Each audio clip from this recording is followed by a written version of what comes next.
जो आसानी से मिलता है वह हमेशा नहीं रहता है। जो आसानी से मिलता है वह हमेशा नहीं रहता, लेकिन जो हमेशा रहता है दोस्तों वह आसानी से नहीं मिलता है।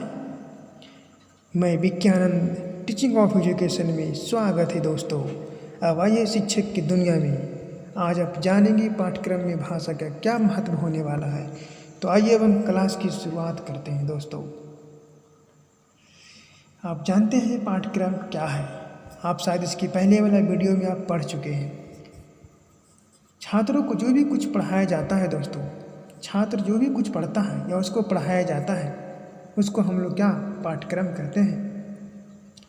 पाठ्यक्रम का जो अभिप्राय होता है उन सभी अनुभवों से जो छात्र विद्यालय वातावरण में करता है। जो भी कुछ विद्यालय में सीखता है दोस्तों वो सब पाठ्यक्रम के अंतर्गत आता है ना। जैसे कार्य, कोई भी काम कार्य, खेल खेलता हो, पुस्तकालय इत्यादि, ये सब क्या पाठ्यक्रम के अंतर्गत आता है। पाठ्यक्रम शब्द का उद्गम लैटिन भाषा की कुरेरी से हुआ है, आप जानते होंगे, जिसका अर्थ है मार्ग पूरा करना, कोई भी लक्ष्य को पूरा करना। अंग्रेजी भाषा के शब्द की यदि बात करते हैं तो पाठ्यक्रम को कैरिकुलम कहते हैं, जिसका अर्थ है दौड़ का मैदान। दौड़ का मैदान जिसे पार करने के पश्चात ही अपने लक्ष्य तक पहुंच पाता है। यदि कोई भी व्यक्ति को, कोई भी बालक को, कोई भी छात्र को यदि अपने लक्ष्य तक पहुंचना है तो उसे पाठ्यक्रम को पार करना अवश्य जरूरी है, तभी वो अपना लक्ष्य को पार कर सकता है। आइए हम जानते हैं पाठ्यक्रम की, जो पाठ्यक्रम है उसमें भाषा का क्या क्या महत्व होने वाला है। पहला है भाषा चिन्ह का ज्ञान होना। आप कुछ भी लिखते हैं तो उसमें चिन्ह, कॉमा, पूर्ण विराम की बात होती है, उसको जानकारी होना बहुत ही ज़रूरी है। जब भाषा को पाठ्यक्रम में शामिल किया जाता है तो सबसे पहले चिन्हों से अवगत होता है। अशिक्षित व्यक्ति भाषा का मौखिक ज्ञान तो प्राप्त कर ही लेता है।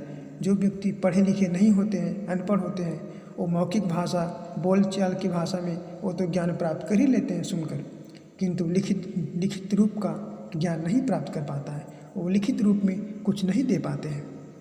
पाठ्यक्रम में बालकों को भाषा, लिपि, चिन्हों का ज्ञान प्रदान किया जाए जिससे बालक भाषा के लिखित रूप से अवगत हो सके। पाठ्यक्रम में बालकों को, जो बालक हैं उनको भाषा जो होती है, लिपि, चिन्हों का ज्ञान प्रदान किया जाना चाहिए।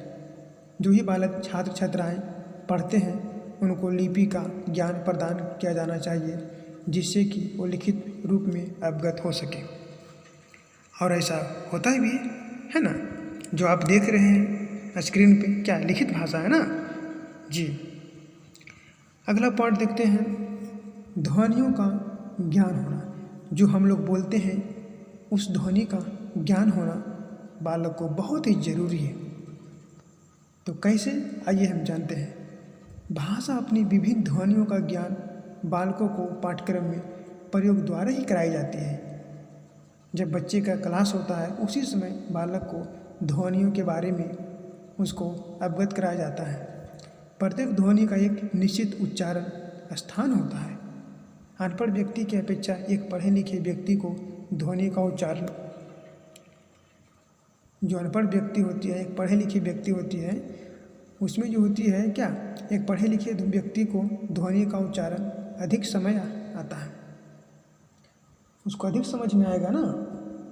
जो अनपढ़ रहेगा उसको क्या पता कौन सा ध्वनि का क्या महत्व हो रहा है, और वह उसी के अनुसार ध्वनि का उच्चारण करता है।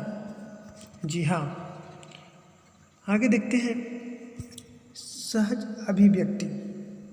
किसी भी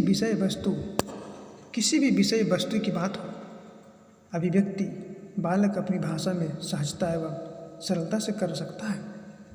बालक की जो भी भाषा होती है, मातृभाषा हो, उस भाषा में वो अपनी बातों को आसानी से रख सकता है। बालक की जो भी भाषा हो वो अपनी, उससे वो बालक क्या करता है, अपनी भाषा में किसी बात को आसानी से दूसरे के सामने रख सकता है। अपनी भाषा में बालक की शब्द भंडार बहुत बड़ा होता है। यदि आप हिंदी मीडियम का स्टूडेंट्स हैं या आपको कह दे कि 2 पेज इंग्लिश में लिख कर लाइए, तो क्या आपके लिए संभव है? संभव है, लेकिन बहुत ही मुश्किल लगेगा। बहुत कठिनाई का सामना करना पड़ेगा, सोचना पड़ेगा वर्ड को कि क्या लिखें। अगर हिंदी में बोलने लिखने के लिए बोले तो आप 2 की 4 पेज लिख देंगे आप, है ना। इसीलिए अपनी भाषा में किसी को भी सहज होती है। इसी प्रकार अपनी भाषा में किसी विषय की अभिव्यक्त धारा प्रवाह पूर्ण कर सकता है। अगला पॉइंट है भाषा द्वारा पाठ्यक्रम को विषय विस्तार प्रदान करना। यदि पाठ्यक्रम अपनी भाषा में होता है, पाठ्यक्रम यदि अपनी भाषा में होता है तो भाषा पाठ्यक्रम को विस्तार आसानी से कर सकता है। पाठ्यक्रम को लिखने में हेल्प मिलेगा, है ना। पाठ्यक्रम को आसानी से विस्तृत लंबा लिख सकता है, कर सकता है। जैसे हमारे समाज में जो बुराई हो रहा है उसके पाठ्य विषय में सम्मिलित किया जाए तब इनका समाज में अधिक प्रचार प्रसार होता है एवं पाठ्यक्रम द्वारा बालकों को इसकी अधिक जानकारी भी प्राप्त होता है। जी हाँ। अगला पॉइंट है भाषा पाठ्यक्रमों का सरल बनाती है।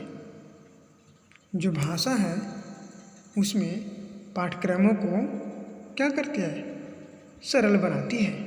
आइए जानते हैं कैसे। जब पाठ्यक्रम अपनी भाषा में होता है तब बालक उसको आसानी से सीख लेता है। बिल्कुल सही बात है। जब कोई भी पाठ्यक्रम अपनी भाषा में होगा तो क्या बालक उसे आसानी से सीख लेता है। यदि पाठ्यक्रम दूसरी भाषा में होता है तो उसे सीखने में कठिनाई होता है। जैसे अगर हम पाठ्यक्रम, मैं हिंदी जानता हूँ, सपोज डेट मैं हिंदी जानता हूँ और मेरा पाठ्यक्रम जो सिलेबस है, पाठ्यक्रम है, वो यदि मेरा हिंदी मीडियम में रहे या हिंदी में हो तो क्या हम उसे आसानी से सीख लेंगे, आसानी से लिख पढ़ लेंगे। यदि इंग्लिश, मैं हिंदी जान रहा हूँ और मेरा जो पाठ्यक्रम है वो इंग्लिश में रहेगा तो क्या मेरे लिए बहुत दिक्कत है ना, बहुत दुख की बात है, कठिनाई का सामना करना पड़ेगा। इसलिए कहा जाता है जब पाठ्यक्रम अपनी भाषा में होता है तब बालक उसको आसानी से सीख लेता है। यदि पाठ्यक्रम दूसरी भाषा में होता है तो उसे सीखने में कठिनाई होता है।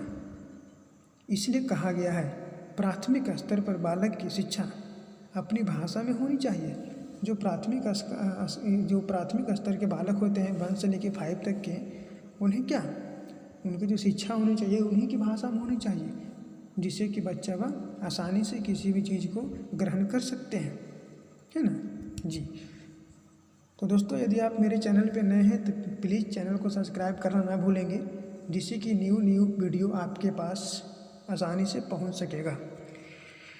तो दोस्तों, मैं उम्मीद करता हूं कि आपको ये टॉपिक समझ में आ गया होगा, पाठ्यक्रम में भाषा का क्या महत्व है। तो चलिए अब अगले वीडियो के लिए कुछ समय वेट कीजिए। जय हिंद, जय भारत।